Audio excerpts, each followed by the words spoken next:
Nous sommes à Louvain, où mon ensemble Anocte Temporis est basé, et plus précisément au Collège irlandais. Et ça se trouve bien, parce qu'il se trouve que notre 3e CD qu'on enregistre, c'est un CD de musique irlandaise.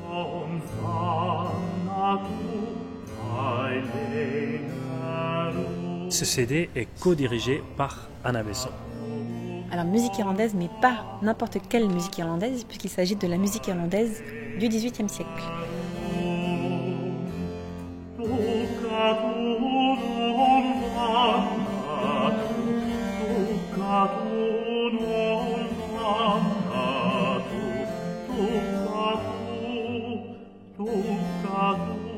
Je suis moi-même passionnée de flûte irlandaise et de musique irlandaise depuis toute petite.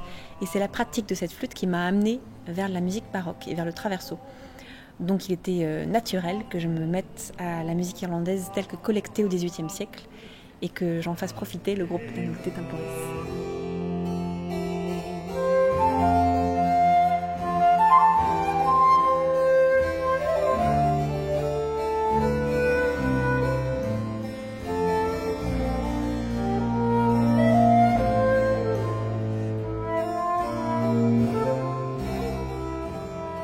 L'interprétation de cette musique irlandaise est donc un peu compliquée vu que la tradition est surtout orale.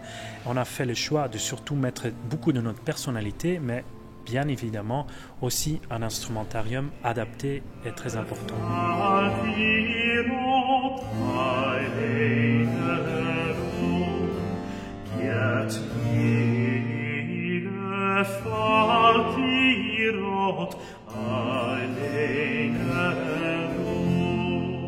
On a Loris Barucan au clavecin, Myriam Rignol joue la basse de viol mais aussi le dessus de viol, et il y a Sarah Ridey qui joue la harpe triple qui était jouée au XVIIIe siècle en Irlande, mais elle joue aussi la harpe irlandaise qui a vécu sa dernière heure de gloire au XVIIIe siècle en Irlande.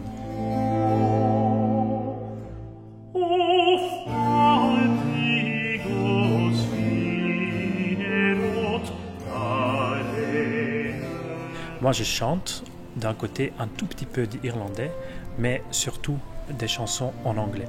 Et il y a Anna qui joue la flûte.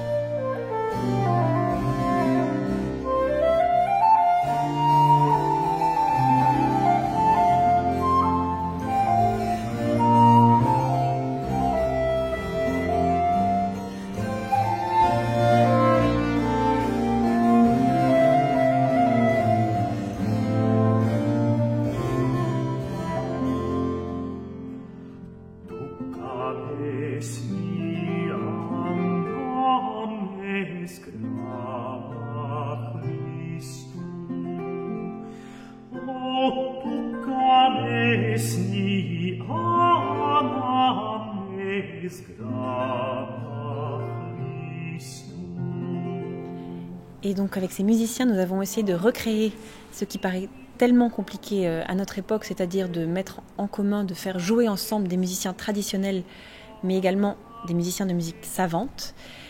Sauf qu'à l'époque, c'était beaucoup plus lié et il y avait ces rencontres qui se faisaient naturellement. De nombreuses sources citent d'ailleurs des musiciens qui soit jouaient les deux, soit faisaient se rencontrer des musiciens traditionnels et des musiciens baroques, je pourrais dire classiques, mais pour le coup XVIIIe siècle.